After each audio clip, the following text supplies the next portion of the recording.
দেশকে অস্থিতিশীল করবে, মানুষকে হয়রানি করবে, দুর্নীতি করবে। ওই 1 সাল থেকে 6 সাল পর্যন্ত ব্যর্থ মুনাফিক মিছিলকারীদের আগমন, শুভেচ্ছা শুভেচ্ছায় স্বাগতম। আগমন ওই ব্যর্থ বিএনপিকে আর পুনরায় ক্ষমতা আনা যাবে না। এই বিএনপি সরকার 1 সাল থেকে নিয়ে 6 সাল পর্যন্ত যখন বিভিন্ন অন্যায় করেছিল, তাদের সঙ্গে সহযোগী বড় একটি সংগঠন ছিল ইসলামী, তথাকথিত ইসলামী একটি দল। সেই দলটার নামটা বলতে পারবেন? ওই দল আবার পুনরায় আসতে চায়।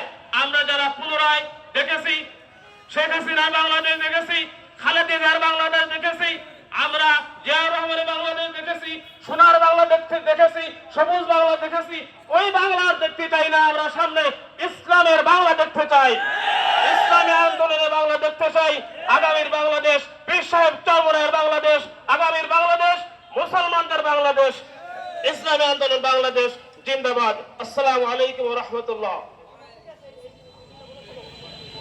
আন্দোলন বাংলাদেশ গোপালগঞ্জ সদর থানা কর্তৃক আয়োজিত আজকের এই গণসমাবেশে উপস্থিত ইসলামী আন্দোলন বাংলাদেশের গোপালগঞ্জ জেলা শাখার সভাপতি ও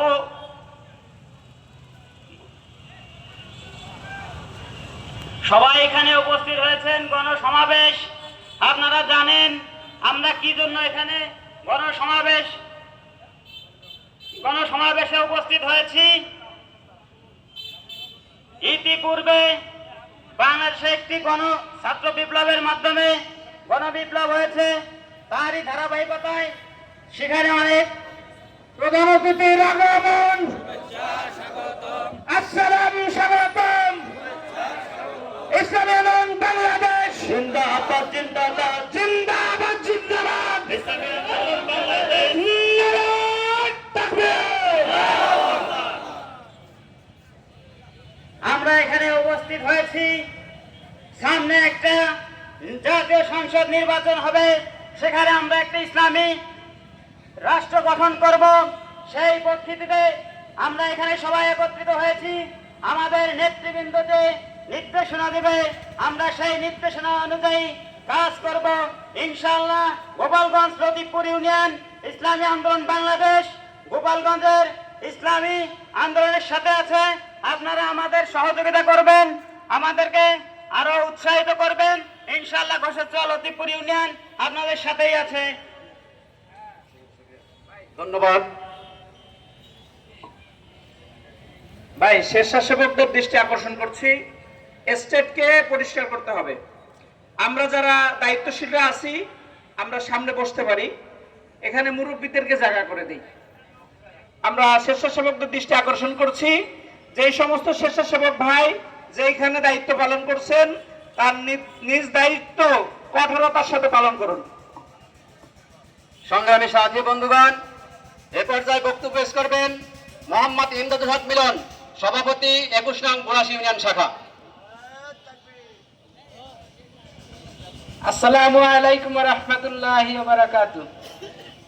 আলহামদুলিল্লাহ, সর্বপ্রথম শুকরিয়া আদায় করি যে আমি একজন ইসলামী আন্দোলনের কর্মী হিসাবে আল্লাহ পাক রব্বুল আলামিন আমাকে কবুল করেছেন, এজন্য শুকরিয়া আদায় করি আলহামদুলিল্লাহ। আল্লাহর রহমতে এই সংগঠনে যেদিন থেকে নাম দিয়েছি একমাত্র উদ্দেশ্য হচ্ছে আমাদের ইবাদত। তাই এমন কোন সংগঠন নাই দুনিয়ার বুকে আর যে আল্লাহর রহমতে যে সংগঠনে নাম দিয়ে আমাদের ইবাদতের খাতায় নাম দেওয়া হবে, এমন কোন সংগঠন আল্লাহর রহমতে নাই। তাই ইসলামী আন্দোলনের পক্ষ থেকে আমি আশা করি ইনশাআল্লাহ অচিরেই আমাদের বাংলাদেশে ইসলামী হুকুমত কায়েম হবে। এই ক্ষেত্রে আমরা সকলে জুড়ে মিলে কাঁধে কাঁধ মিলিয়ে বুড়াশী ইউনিয়নের পক্ষ থেকে আমি ইনশাআল্লাহ ইসলামী আন্দোলনের সমাবেশে উপস্থিত হতে পেরেছি, এই জন্য আমি শুকরিয়া আদায় করি আরেকবার আলহামদুলিল্লাহ। তা আমাকে আপনাদের সহযোগিতা হিসাবে সকল ভেদাভেদকে ভুলে যে আমরা ইসলামী রাষ্ট্র হিসাবে একটা সংগঠন গঠিত করতে পারি, এই আশা ব্যক্ত রেখে আমি আমার সংক্ষিপ্ত আলোচনা এখানেই শেষ করছি। আমার তৌফিক ইল্লা বিল্লাহ।